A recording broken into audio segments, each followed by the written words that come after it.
Nossa, doutor, eu acho que a minha flora intestinal está desregulada. Como eu posso saber isso? Olá, sou o Dr. Guilherme e vou falar um pouquinho sobre a disbiose. A disbiose é a desregulação da flora intestinal. E como saber, doutor, se eu tenho uma flora intestinal regulada ou desregulada?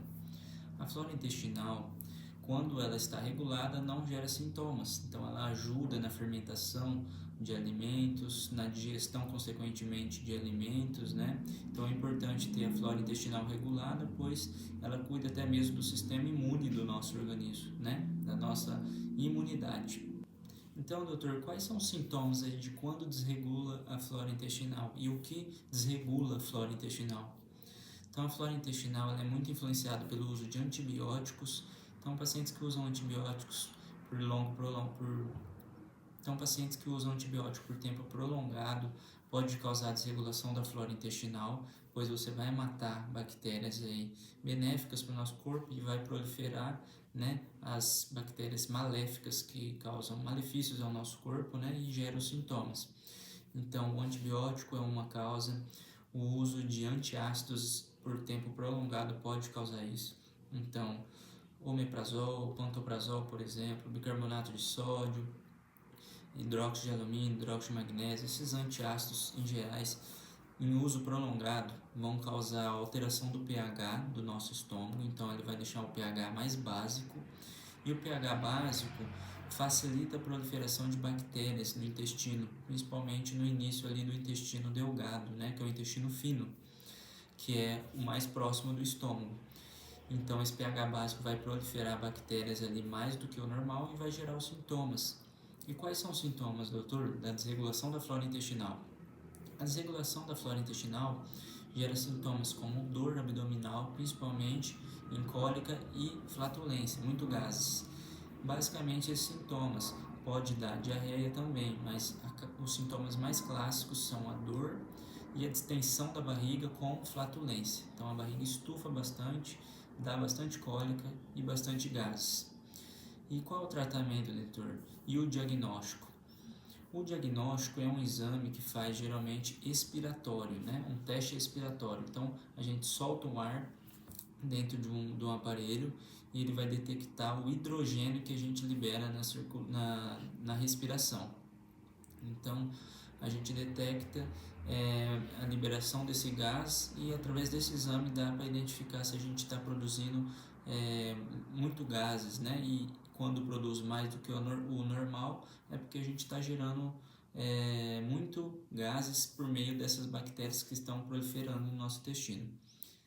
Então a gente expira o ar nesse aparelho e esse aparelho detecta os gases. E se tiver uma produção anormal, muito acima de gases do que o normal, né? E aí faz o diagnóstico da disbiose, da desregulação da flora intestinal. E qual o tratamento, doutor? Muitas vezes a gente faz um tratamento empírico. O que é isso? Um tratamento mesmo sem fazer esse teste, né, de diagnóstico, a gente diagnostica por meio dos sintomas mesmo e já tenta fazer o tratamento para ver se melhora. Se tiver melhora dos sintomas, é sinal de que tinha uma desregulação da flora intestinal. Então, às vezes faz outros exames, descarta intolerância à lactose, descarta intolerância ao glúten, que é doença celíaca, descarta verminoses, que são vermes, né, intestinais. Descartando essas doenças, às vezes não tem um outro diagnóstico, fecha o diagnóstico da disbiose, que é a desregulação da flora intestinal. E aí, assim, faz o tratamento da desregulação da flora intestinal. E que geralmente faz o uso de metronidazol, por exemplo, que é um tipo de antibiótico, né, bem conhecido, e trata a desbiose dessa forma. Os sintomas melhoram consequentemente, porque vai matar, né, essas bactérias maléficas.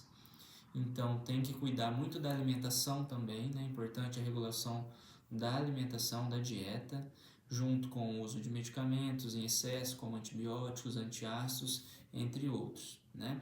A constipação, a mudança do intestino, tudo que faz o intestino ficar mais devagar, mais preso, né? Facilita a proliferação de bactérias e pode ocorrer a desbiose também. Então tem que sempre funcionar bem o intestino, tem que cuidar da dieta, da alimentação, né? Além desses cuidados que eu falei aí com o uso de medicamentos. O tratamento, então, geralmente usa o metronidazol, pode ser na dosagem de 250 mg e não precisa usar 500 mg de 8 em 8. 250 mg de 8 em 8 já tem benefício, né? E aí geralmente usa aí entre 7 a 14 dias para o tratamento da desbiose. Então, basicamente, a desbiose é a desregulação da flora intestinal, que pode ser ocasionada por diversos fatores, como o uso de medicamentos, dieta e constipação, né, um intestino mais preso ou mais devagar, né? Cirurgias também pode alterar, né, essa motilidade, esse movimento do intestino, deixar ele mais preguiçoso e proliferar mais bactérias, né? Então tem que cuidar dessas partes para evitar a desregulação da flora intestinal. Feito o tratamento, é importante manter esses cuidados para não ter novamente esses sintomas, né? Pode ocorrer uma desbiose de repetição. Se não cuidar da alimentação, o paciente às vezes tem que tomar antibiótico de repetição para tratar a desbiose. Então é importante esses cuidados, o segmento e o tratamento. Então esse foi o vídeo sobre a desbiose, sobre a desregulação da flora intestinal. Se você gostou, não esqueça de comentar aí embaixo, compartilhe com seus amigos para distribuir o conhecimento. Não esqueça de deixar o like e se inscrever no nosso canal para mais vídeos sobre saúde digestiva. Um grande abraço.